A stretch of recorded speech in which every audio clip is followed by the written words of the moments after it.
Olá, queridos irmãos da IBVM, queridos alunos da nossa EBD. É com muita alegria que nós nos reunimos mais uma vez, ainda de forma virtual, para compartilharmos a palavra do Senhor. Que bênção, não é?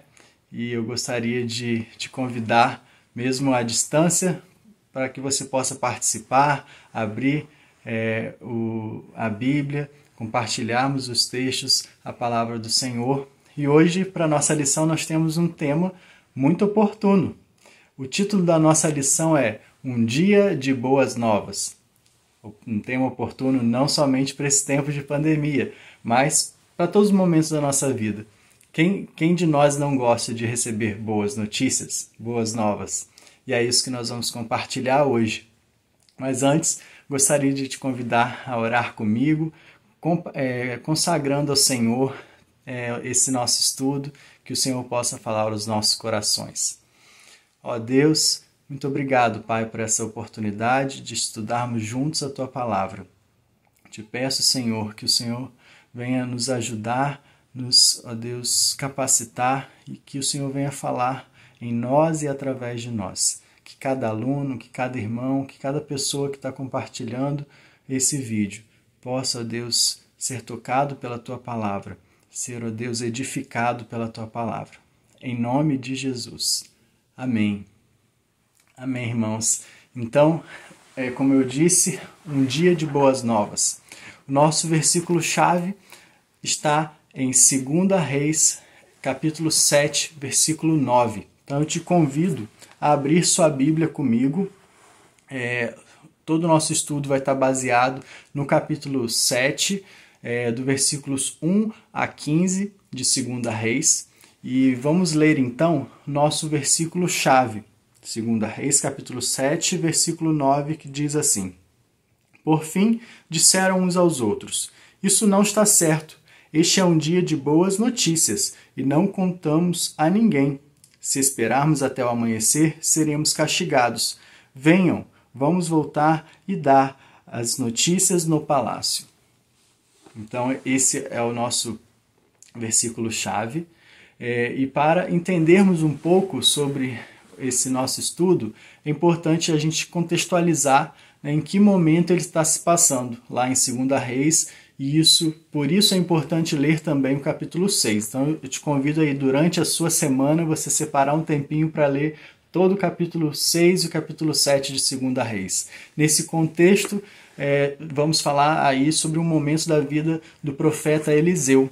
O profeta Eliseu, ele foi um seguidor e um sucessor do profeta Elias. Após o profeta Elias ser elevado aos céus, o profeta Eliseu, ele foi usado por Deus para profetizar, para alertar o povo de Israel contra a idolatria, contra o pecado da idolatria. Ele foi usado pelo Senhor para manifestar milagres que falavam diretamente com o povo de Israel.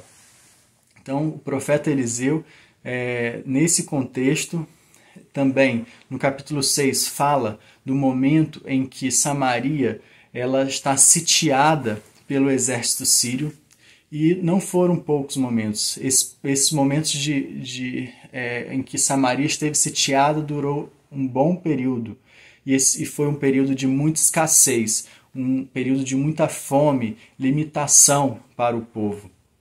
E naquele cenário, né, para os irmãos terem ideia, uma cabeça de jumento valia 80 peças de prata. Um terço, uma caneca de esterco de pombo, valiam 5 peças de prata. Então era um cenário de tanta fome, de tanta dificuldade, que as pessoas até falavam sobre o canibalismo, para vocês verem a que ponto era essa dificuldade, essa fome, essa escassez. A ponto do rei de Israel, ele se rasgar suas vestes e ele se revoltar contra o Senhor. Então, quando ele se revolta contra o Senhor, ele usa aí a revolta dele, ele aponta a revolta para o profeta Eliseu. E ele planeja matar o profeta Eliseu.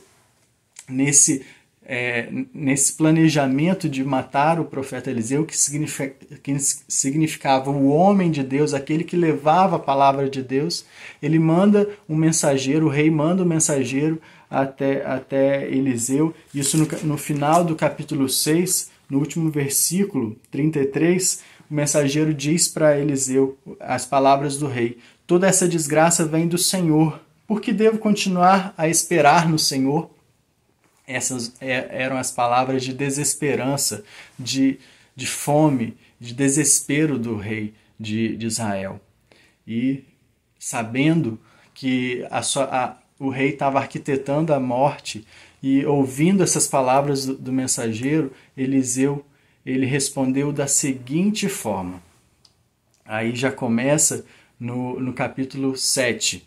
Bem no capítulo 7, ele diz assim: amanhã, nessa mesma hora, vocês vão poder vender 6 litros de farinha fina ou 12 litros de cevada por apenas uma peça de prata. Então, ao invés de uma cabeça de jumento por 80, valendo 80 peças de prata, 6 litros de farinha fina ou 12 litros de cevada vão valer apenas uma peça de prata. Isso significava que mensagem para o povo de Israel? Significava que ele estava dizendo: hoje há escassez, há fome, amanhã vai haver todo o suprimento, todo o sustento. E aí começa o nosso texto em si, que é a partir do versículo 3. Do 3 ao 9, eu gostaria de te convidar a ler comigo, para a gente se aprofundar um pouco mais nesse texto e entender que boas notícias são essas. Então, o profeta Eliseu acabou de dizer que iria acontecer, né? Essa escassez, daqui a amanhã, vocês vão poder vender aí farinha fina a pouco dinheiro. Mas na sequência do texto, o que diz? Versículo 3. Havia 4 homens com lepra sentados junto à porta da cidade. Por que ficarmos sentados aqui esperando a morte? Perguntaram uns aos outros. Morreremos de fome se ficarmos aqui, mas também morreremos de fome se entrarmos na cidade, pois não há alimento lá. Vamos sair e nos render ao exército sírio. Se eles nos deixarem viver, melhor, mas se nos matarem, de qualquer forma teríamos morrido. Ao anoitecer, partiram para o acampamento dos sírios. Quando chegaram às extremidades do acampamento, viram que não havia ninguém ali, pois o Senhor havia feito o exército sírio ouvir o ruído de carros de guerra e o galope de cavalos e os sons de um grande exército que se aproximava. Disseram uns aos outros: o rei de Israel contratou mercenários hititas e egípcios para nos atacarem. Por isso fugiram ao anoitecer, abandonando tendas, cavalos, jumentos e tudo mais, e correram para salvar a vida. Quando os leprosos chegaram às extremidades do acampamento, foram de uma tenda a outra, comendo e bebendo. Pegaram a prata, o ouro e as roupas que encontraram e esconderam tudo. Por fim, disseram uns aos outros: isso não está certo. Este é um dia de boas notícias, e não contamos a ninguém. Se esperarmos até o amanhecer, seremos castigados. Venham, vamos voltar e dar as notícias no palácio. Então voltaram à cidade e relataram aos guardas do portão o que havia acontecido. Até o versículo 10. Então, nesse cenário, esses 4 leprosos, esses 4 homens com lepra, eles estavam à porta também da cidade, passando fome, naquela realidade compartilhada pelo povo de Israel. Eles estavam com muita fome, e a fome deles se sobressaía a lepra, se sobressaía a doença, a dor. E quando a gente passa a refletir na fome, não somente a fome física, que traz desnutrição, mas existe também a fome espiritual, que nos deixa igualmente desnutridos, que nos deixa igualmente fracos e nos deixa à beira da morte. Então é importante pensarmos que nós precisamos reagir à nossa fome. E foi isso que aqueles homens fizeram. a partir do verso 3, eles viram a realidade, eles entenderam a realidade que eles estavam. E eles tomaram a ação de ir, porque eles entenderam, se ficarmos aqui vamos morrer. Se nós adentrarmos a cidade, os sírios também vão nos matar. Então, vamos.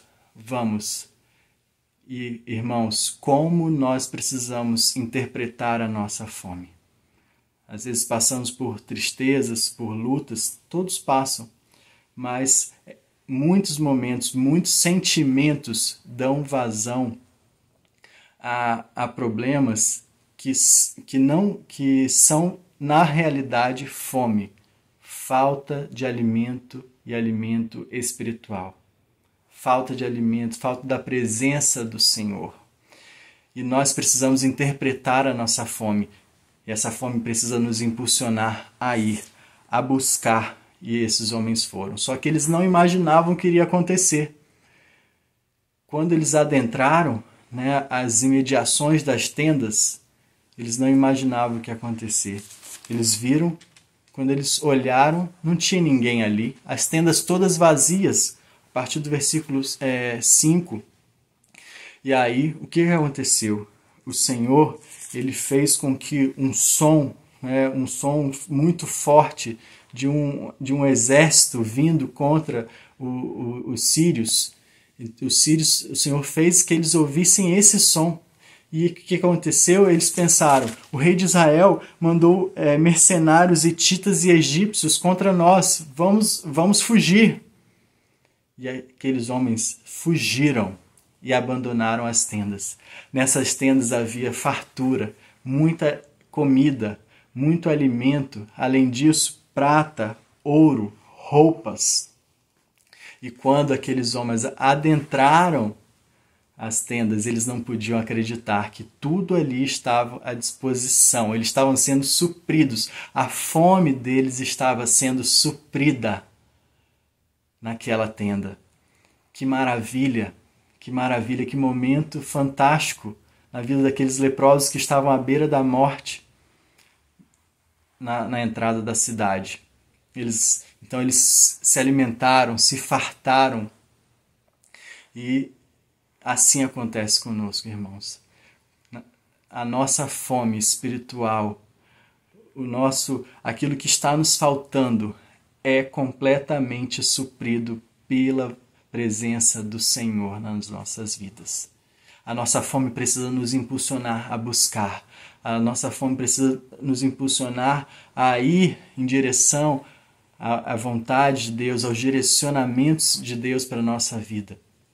E aqueles homens impulsionados por essa fome, por esse desejo real, física, eles foram e o Senhor fez muito mais.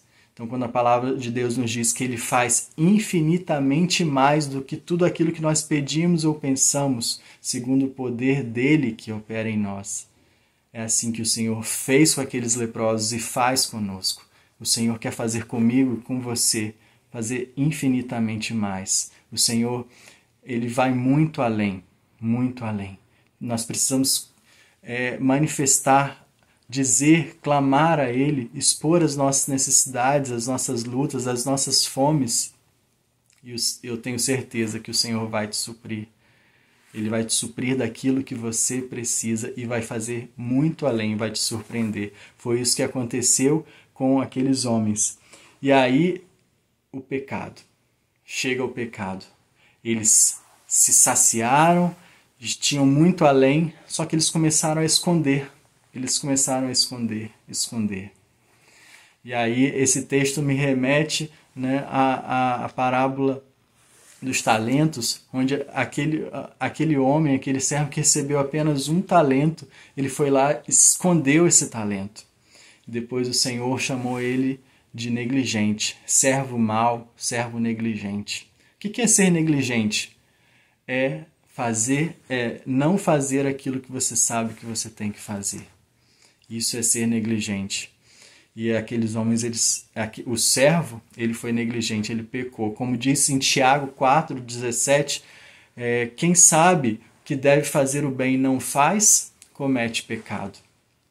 Irmãos, a nossa fome nos impulsiona à presença do Senhor, nós somos saciados, mas nós também somos impulsionados a compartilhar tudo aquilo que o Senhor nos dá.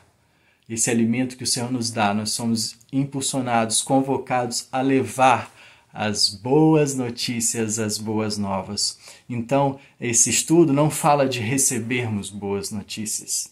Esse estudo fala para mim e para você, nessa aula de EBD, que nós somos convocados a levar as boas notícias, levar as boas novas do Evangelho. E assim, o Senhor Jesus, ele instruiu seus discípulos lá em Mateus capítulo 28.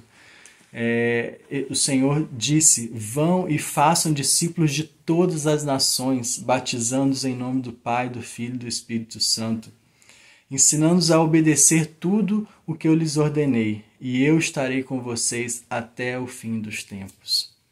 Esse é o alimento, a salvação do Senhor, que nos sustenta, que faz maravilhas nas nossas vidas, e o Senhor nos convoca a compartilharmos com o próximo. E aí a gente pensa, como vamos fazer? Sou tímido, tem algumas coisas que eu tenho dificuldade de compartilhar, como vou fazer? Você só precisa consagrar o seu coração ao Senhor e, mediante contemplar o Senhor, como Isaías, né? Isaías, quando ele vislumbrou a glória do Senhor, ele disse: eis-me aqui, Senhor, envia-me a mim. Quando você é alimentado, sustentado pelo Senhor, existe uma frase que você pode dizer para Ele: eis-me aqui, Senhor, eis-me aqui, eu desejo. E quando vierem os sentimentos de como eu vou compartilhar essas boas notícias, o Senhor tem feito tanto por mim, eu quero compartilhar, eu não sei nem como me comportar, nem o que dizer, eu posso ser perguntado, questionado por autoridades, por pessoas maiores do que eu. Jesus também falou para os seus discípulos em Mateus 10, né? Vocês podem ser levados aos governadores, testemunhas, mas não se preocupem com o que vocês vão dizer. Naquela hora, o Espírito Santo falará por intermédio de vocês. E assim o Senhor faz. Então não tema como vai acontecer, como você deseja, como você vai ser usado. Você só precisa dizer: eis-me aqui, Senhor, eis-me aqui. Eu entendo que eu sou alimentado, sustentado pelo Senhor. E aqueles homens leprosos, voltando agora ao texto, eles entenderam que eles estavam fazendo errado, escondendo todo aquele alimento, todo aquele ouro, toda aquela prata, e eles voltaram e contaram no palácio, do rei de Israel, aquilo que estava acontecendo. E aí te convoco a estudar todo o capítulo 7, o restante do capítulo 7, para você saber detalhes do que aconteceu. O rei de Israel não acreditou, mandou espiões até as tendas para ver se era aquilo mesmo, e Deus supriu. Deus supriu não só os leprosos, mas todo o povo.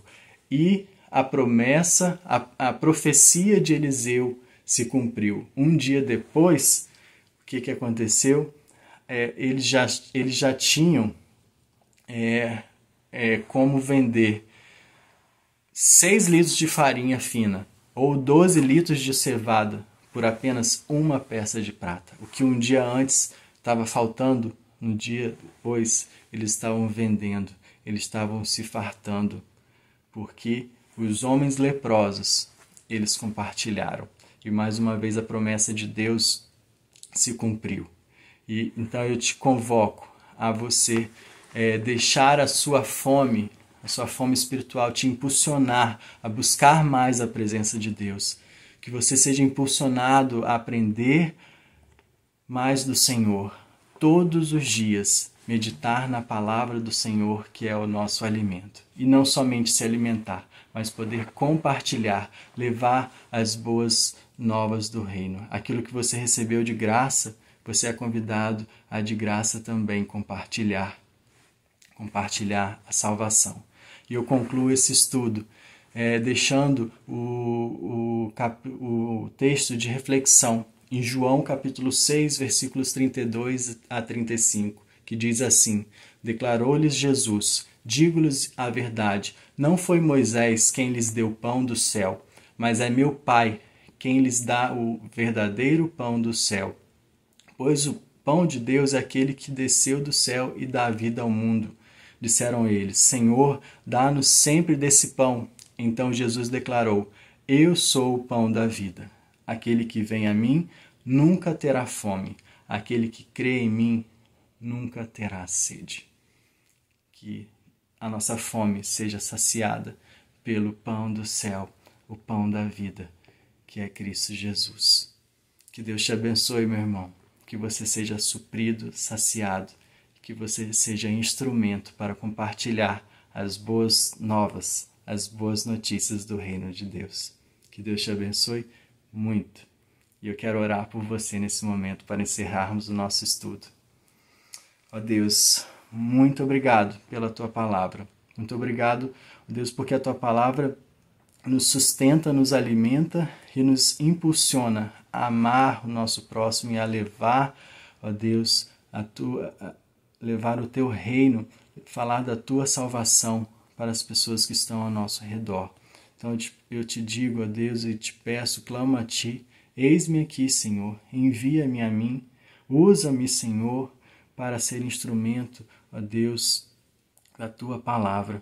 Faça isso na minha vida, na vida dos meus irmãos, de cada aluno da EBD que está assistindo esse estudo. Faça isso, ó Deus, com toda a nossa igreja. Ó Deus, que nós possamos ser instrumentos do Senhor onde quer que nós estivermos.